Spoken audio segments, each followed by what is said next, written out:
எதிர்கால தமிழகத்தை ஆளப்போகிற இளைஞருடைய எழுச்சி நாயகன்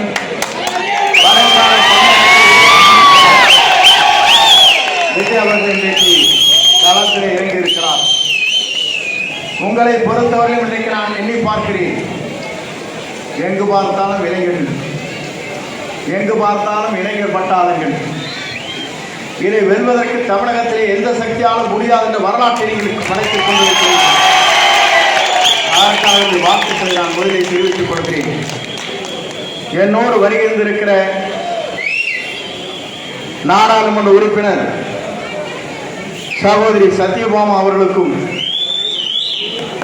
ஊராட்சி ஒன்றிய குழுவுடைய தலைவர் சகோதரர் செல்வம் அவர்களுக்கும் ஒரு அறிக்கை வெளியிட்டிருக்கிறார். ஒரு பத்திரிகையாளரை நம்பி பேசுகிற போது இந்த இயக்கம் ஒரு கவுன்சிலராக வெற்றி பெற்றிருக்கிறார் என்று கேட்டார்.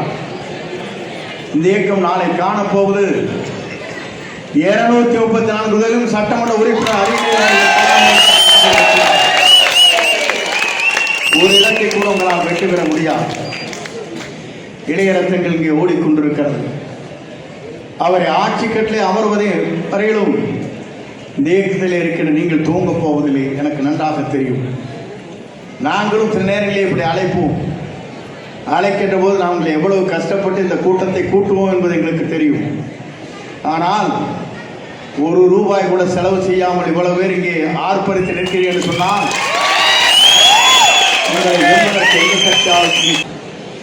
இன்று 3வது தலைமுறையாக இளைஞரின் எழுச்சி நாயகனாக வருங்கால தமிழகத்தை உருவாக்கப் போகிற ஆற்றல் மிக்க சக்தியாக விஜய் வருகிறார். நான் பல இடத்திலே கேட்டேன். நான் இயக்கத்திலே இணைந்ததற்கு பிறகு அப்போது கேட்கின்ற போது ஒவ்வொருவரும் சொன்னார்கள், உங்கள் குழந்தை என்ன சொல்லுகிறது என்று நான் கேட்டேன். பத்திரிகையாளரை பார்த்து அவர் சிரித்துக் கொண்டே, நம்முடைய வெற்றி நாயகன், இளைஞரின் எழுச்சி நாயகன், அவருக்குத்தான் நாங்கள் வாக்களிக்க வேண்டும் என்று எங்கள் குழந்தைகளை எங்களை வற்புறுத்துகிறார்கள் சொன்னார். இந்த தமிழகத்தில் நம்மை எதிர்க்கின்றவர்கள், எதிர்க்கின்ற சக்தி எதுவாக இருந்தாலும் அதை வீழ்த்துகிற சக்தி நம் கையிலே இருக்கிறது என்ற வரலாற்றை நீங்கள் படைத்திட வேண்டும். நான் சொல்வதற்கு காரணம், உங்களை போன்ற ஆற்றல் மிக்க சக்திகள், உங்களை போன்ற இளைஞர்கள் எழுச்சி உணர்வோடு இங்கே இந்த இயக்கத்திற்காக தங்களை அர்ப்பணித்துக் கொண்டிருக்கிறீர்கள். பல நாட்கள் இதற்காக தியாகம் செய்திருக்கிறீர்கள். தியாகவில்லை தங்களை அர்ப்பணித்துக் கொண்டிருக்கிறீர்கள். உங்களை பொறுத்தவரையிலும் உங்களுக்கு எங்களை போன்ற உறுதுணையாக நின்று உங்களுடைய 50 ஆண்டு கால அரசியல் வரலாற்றில் உங்களை போன்ற இளைஞர்களுக்கெல்லாம் எதிர்காலத்தை உருவாக்குவதற்கு, உங்களை போன்ற இளைஞர்களெல்லாம் சமுதாயத்தில் ஒரு அந்தத்தை உருவாக்குவதற்கு எங்களை போன்ற ஒரு உறுதுணையாக நின்று அந்த பணிகளை ஆற்றுவோம் என்பதை நான் இந்த நேரத்திலே தெரிவித்துக் கொள்கிறேன். ஏன் என்று சொன்னால், சட்டமன்ற தேர்தல் மிக விரைவிலே வர இருக்கிறது. நாம் அனைவரும் செல்ல வேண்டும். நம்முடைய பகுதியில் இருக்கிற பூத்துகளை சரியாக இருக்கிறதா, அதற்கான 9 பேர் கொண்ட குழுக்கள் அங்கே இருக்கிறதா, அந்த குழுக்கள் மூலமாக நாம் வெற்றி பெறுவதற்கு எந்த வாய்ப்பை உருவாக்க வேண்டும் என்பது நம்முடைய தலையாய கடமையாக இருக்கிறது. மக்கள் கொண்டிருக்கிறார். நாம் ஆற்ற வேண்டிய பணிகள் அல்ல, நாம் செய்ய வேண்டிய பணிகள் அல்ல. நாம் அவருக்கு உறுதுணையாக நின்று எந்த தியாகத்தையும் செய்வதற்கு நாம் தயாராக இருக்க வேண்டும். நம்முடைய லட்சிய பணி என்பது அவரை முதலமைச்சர் ஆக்க வேண்டும் என்ற லட்சிய பயணத்திலே நம்முடைய பயணங்கள் அமைந்திட வேண்டும் என்பதை நான் நேரத்தில் தெரிவித்துக் கொள்கிறேன். ஏன் சொன்னால், அப்படி வருகிற போதுதான் ஒரு ஆட்சி மாற்றத்தை நம்மால் உருவாக்க முடியும். இது எதற்காக நான் சொல்கிறேன், அந்த வரலாறு தமிழகத்திலே உருவாக்கும். அந்த வரலாற்றுக்கு சொந்தக்காரர் நீங்கள் தான், மறந்துவிடக் கூடாது. நான் எதற்காக சொல்கிறேன் சொன்னால், உங்களுடைய கண் பார்வை, நீங்கள் எந்த திசை நோக்கி செல்கிறீர்கள் அந்த திசை நோக்கி மக்கள் உங்களோடு பயணம் செய்வார்கள்.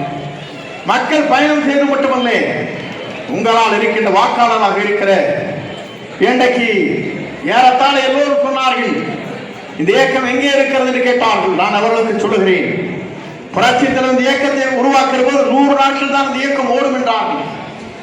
ஆனால் 3 முறை தமிழ்நாட்டின் முதலமைச்சர் 5 வாக்கப்பட வேண்டும். தமிழ்நாடு என்பது இந்திய நாட்டின் வரலாற்றில், தமிழகத்தின் வரலாற்றில் ஒரு தூய்மையான தமிழகத்தை உருவாக்குவதற்கு, சட்டங்கை பேணி காப்பதற்கு, அமைதி பூங்காவல் தமிழகத்தை உருவாக்குவதற்கு அயரால் உழைத்து வருகிறார். அவரை வெற்றி பெற செய்வது மட்டுமல்ல, வரலாற்றை படைக்கிற தலைவராக இனி எதிர்காலத்தை உருவாக்கி காட்டுவோம். அவர் எங்கே இருந்து சென்றார், எத்தனை தேர்தலில் தோல்வி அடைந்தார் என்பது எனக்கு தெரியும். ஆனால் இன்றைக்கு அவர் சொல்லுகிறார், சவால் விடுகிறார், ஒரு வார்டில் கூட ஜெயிக்க முடியாதுங்கிறார். நான் அவருக்கு சொல்கிறேன், அவர் எங்கே நிற்கிறாரோ அந்த இடத்தில் டெபாசிட்டை இழக்க செய்வதுதான் அந்த முடிவுகளை நீங்கள் மேற்கொள்ள வேண்டும். 231 ஓட்டு, 231 ஓட்டு, அதை எண்ணி பார்க்கிற போது 131 ஓட்டு விஜய்க்கு வாக்களிக்கப்பட்டிருக்கிறது. 10 ஓட்டு நோட்டா.